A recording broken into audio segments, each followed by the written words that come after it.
Not that song. Mike's Daily Podcast. Episode 874. Hello, it's Mike Matthews broadcasting from Cafe Anyway here at the last place on earth, located somewhere in Podcastro Valley. Today, it's the return of the much-loved segment, the MIKELOPEDIA Insanica, where we look at how messed up our water situation is in California and what we're doing to mess it up even more. Plus, we'll hear from Madame Rootabega, Valentino, and Bison Bentley. Mike's Daily Podcast. And I will also sing to you right now about something that happened to me recently. Mike's Daily Podcast. So as you know, last week I was on a trip where I got to see my mama, and in Florida where it's hip to walk around in bathing suits. That's something that I missed, but when I came back here, I saw something was amiss.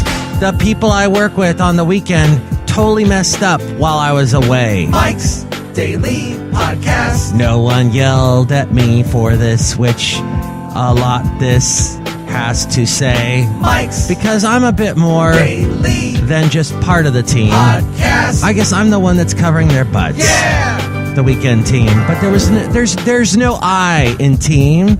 You can get the word meat out of team.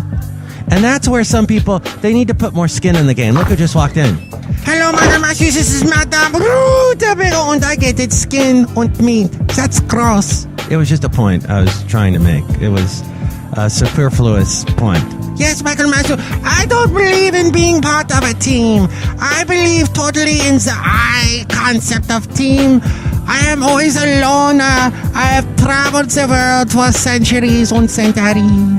That's right, you are. You're a strange enigma, Madame Rootabega. Look who else just walked in. Hello there, Mike. This is Valentino, the back here. And this is Bison Bentley. Do you know that? Mike, we have no idea what enigma it means today. Hey, don't you remember, Valentino? It was in that movie, The Imitations, the game. Do you know that? Oh, yeah. That was that big computer they were trying to fight with lasers and stuff there. Benedict Cumberbatch. You guys, I think you saw a different movie than what I saw. What do you mean? That was a pretty awesome movie. Whatever the movie was you saw, it probably was not as good as the one we saw there. Yeah, it probably sucked. Do you know that? Uh-huh, I guess so. Mike, what we're trying to say is we love bathing suits too there. Yeah, everyone should be in a bathing suit all the time. Do you know that? Well, some people like me, you don't want to see in a bathing suit. But you kind of got to be in one all the time when you're in a tropical sort of climate like the wonderful Florida. But what I would like to say is somehow everybody looks great down there. No matter their age, even though there's all this fried food everywhere, people must just sweat it out or something. They're just keeping in good shape there in Daytona Beach where I was. Oh, and there's a picture from that trip. We'll get to a little bit later in the podcast picture with my mom's RAV4. But I'm just so flummoxed by the whole thing of my part-time job. How people, I work with two other guys. That's how small our team is. It's 3 people. And I don't know how difficult it was for them not to keep very simple things done. I don't know, one less person made it more difficult for them. I guess I am indispensable. I don't know. No, Michael Master, you are dispensable. You've heard that Beyonce song, haven't you? Oh, yeah, irreplaceable. To the left, to the left. Thank you. I'm glad you enjoyed my vocal prowess. And yeah, the Billboard Awards last night. It was all about Taylor Swift. It was like we had gone to Taylor Swift's birthday party. Did it feel like that to you if you watched it? And she was there hey everybody's my friends. Oh, thanks for coming. Yeah, have some cake. Oh, so good of you to stop by. Yeah, Molly Ringwald, come over here and sit by me. Oh, that's awesome. You're so cool and old, but you're so not old. You're so young. Oh, Simple Minds. I remember hearing my mom play them on the radio. That's the guy that sang with them, huh? He's old now. It's Jim Kerr, and he's awesome. Don't frickin' ever talk down about Jim Kerr. He's a god. A Scottish god. Love Simple Minds. Anyway, what do you think about Simple Minds or the Billboard Music Awards or bathing suits or people that drop the ball when you're away on vacation? making you realize what an integral part of the team you are. And how much do you love that Beyonce song, Irreplaceable, to the left. So email me, MIKES-DAILY-PODCAST@gmail.com. I think I got the email wrong last show, so that's what it is. MIKES-DAILY-PODCAST@gmail.com. We read your comments on the section emails from email and your common, not so comments. You can comment on my Twitter at Mike Talks, also on Facebook, facebook.com/Mike's. Wait a minute, how do they do it on Facebook? Facebook.com, /Mike's Daily Podcast, right? They do the slash thing after the, whatever. You know where to find me. There's also MIKES-DAILY-PODCAST.com, which has links to where to listen to the show in iTunes. Subscribe to us there. You can comment on the show there. If you do that, more people find out about us and we don't languish in obscurity. Another great way to help out the show is through going to Amazon. If you're going to buy anything on Amazon, go through MIKES-DAILY-PODCAST.com first and click on the Amazon link. That way, we get a little bit of support from that, and it doesn't change the way you shop. There's also links to where to find us on YouTube, SoundCloud, TuneIn, Stitcher, Podomatic, Mixcloud, Spreaker, Player FM, and Ameristream Live. I am on the radio doing my morning show, the Mike Matthews Morning Show, on a Connecticut radio station called Wolverine Radio, and there's a link to where to find that at MIKES-DAILY-PODCAST.com. Also, I am spinning the country music, playing that weekends. You can hear that, and a link to that on Country Crossroads Radio, the link to that at MIKES-DAILY-PODCAST.com. Tell your friends about this show through Instagram, Yelp, and Tumblr. Links to all of those at MIKES-DAILY-PODCAST.com. Oh, and the blog and the Daily Podcast picture and all my past interviews are at MIKES-DAILY-PODCAST.com. Oh, my God. Email for email. And your calm and not so comments. I did get a comment through my Google Plus page, yes. Google Plus still exists. Ha ha ha, Google Plus jokes. Nobody ever goes to it. But I did get one. I did get a comment. You can find my Google Plus through MIKES-DAILY-PODCAST@gmail.com.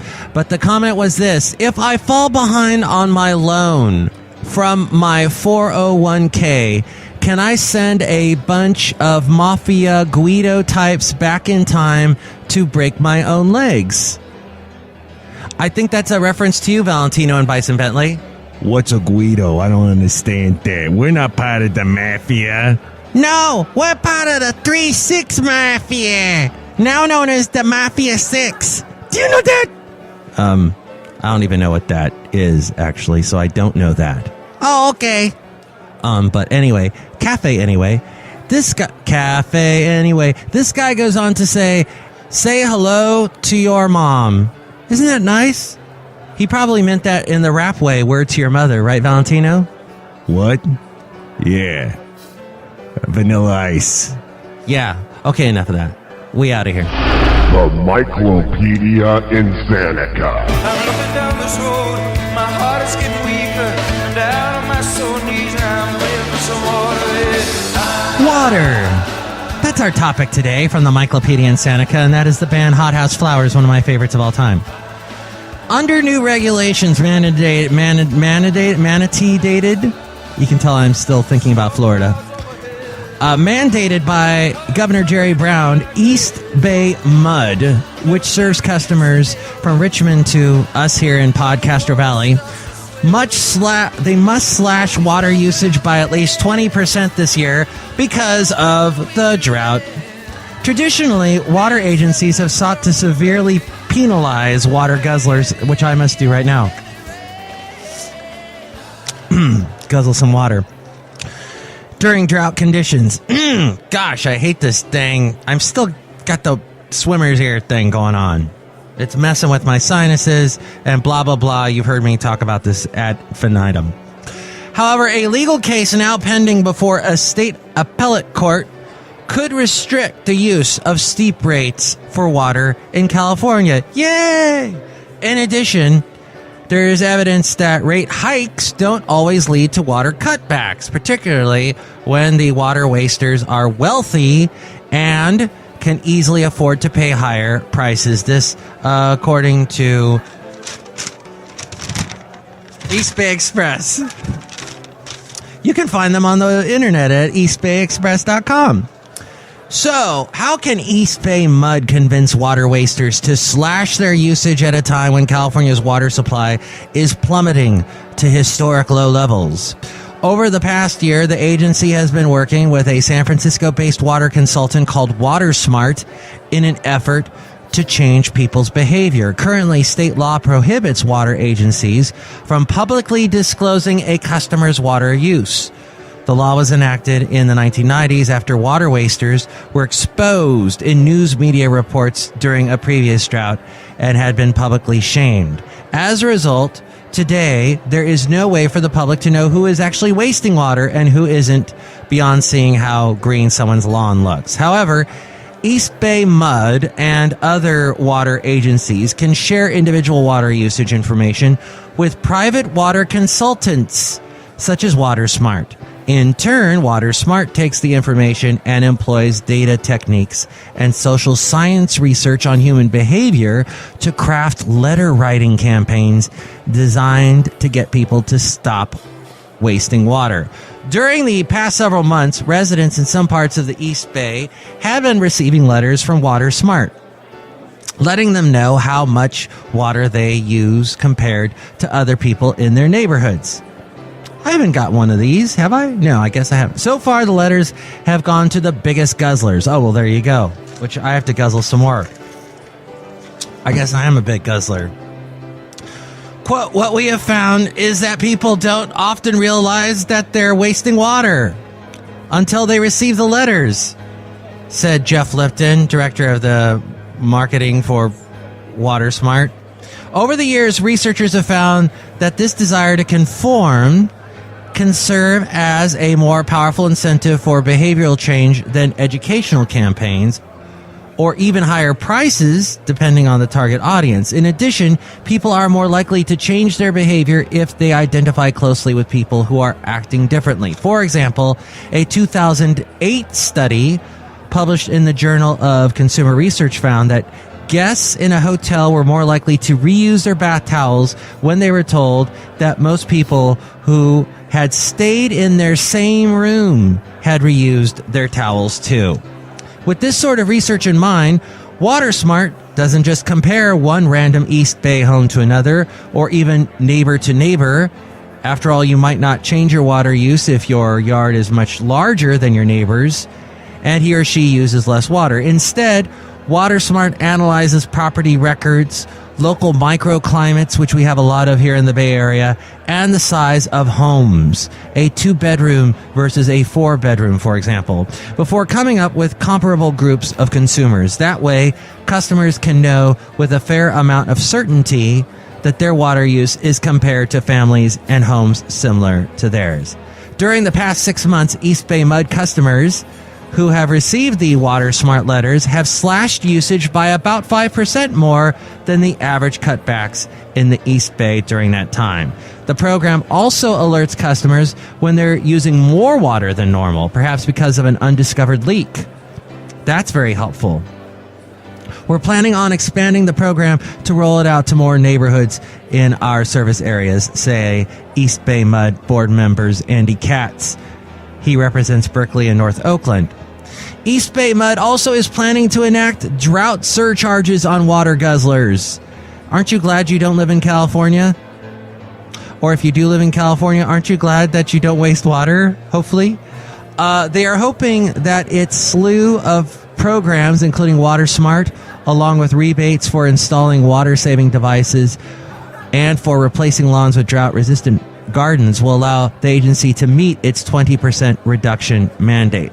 However, one tool that the East Bay Mud may not have at its disposal is the ability to establish a higher tier for water rates. That's because a Southern California appellate court is currently reviewing a lawsuit filed against tiered water pricing, paying higher rates for the more water that you use, and that is from a taxpayers group in San Juan Capistrano.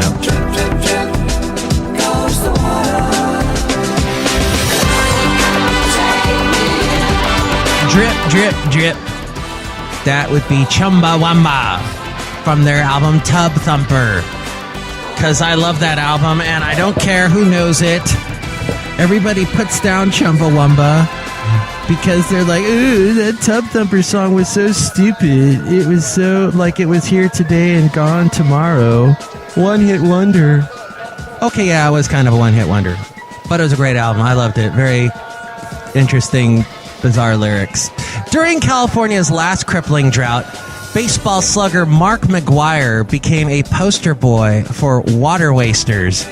The burly first baseman figured prominently in a 1991 Oakland Tribune investigation that showed how residents of upscale neighborhoods skirted the conservation demands facing everyday homeowners. The top 100 users in the East Bay, where Podcastro Valley is, used 15 times more than the typical household.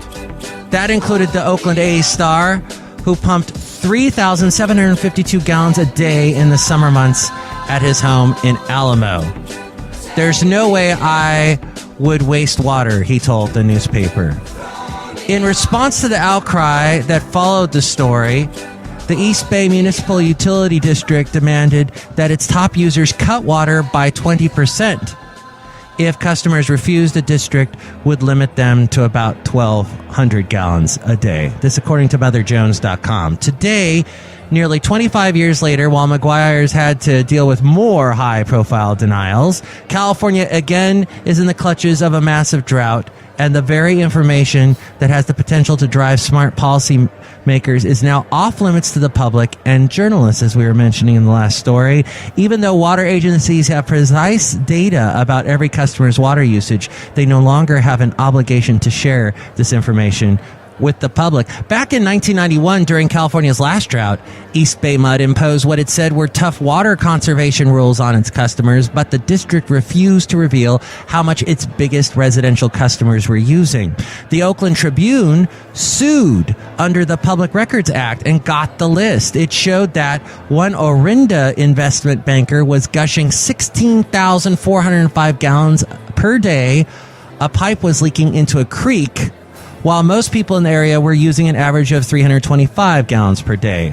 One Blackhawk owner, Blackhawk being one of the very upscale developments in the East Bay, who used 10,870 gallons a day, mostly to water a 3-acre lawn, and it's like hotter in that particular part of the bay. He told the paper, frankly, I don't think that the East Bay Mud people care as long as we pay.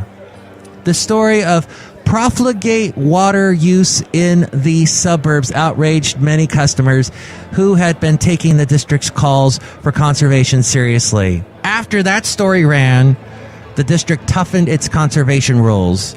The information in the water bills was needed to make an important public policy decision.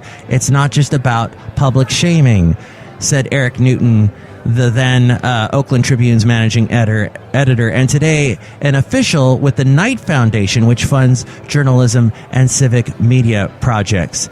Now, this article was originally run by Reveal from the Center for Investigative Reporting.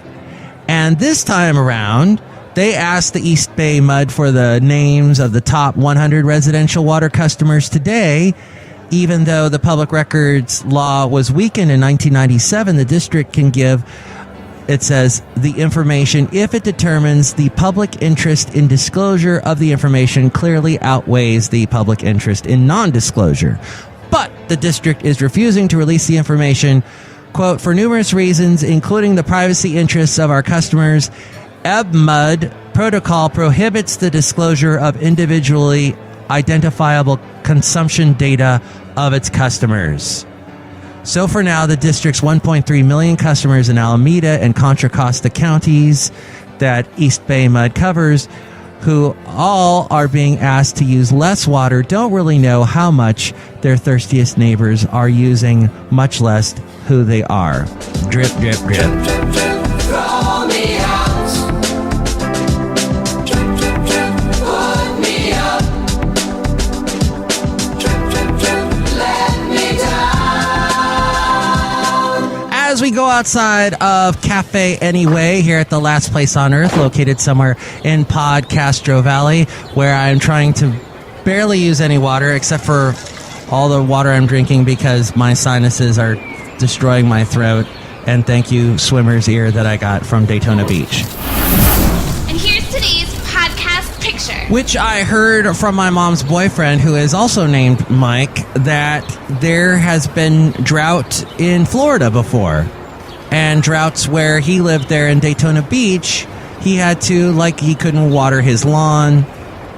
He had certain restrictions placed on him as well. And probably this same scenario of those two stories I read plays over and over, plays out all over the world, where people are like, hey, he's using more water than I am, and that sort of thing. When I lived in Huntsville, Alabama, the year I moved there in 2007, they were experiencing a drought. And I'm like, oh, great.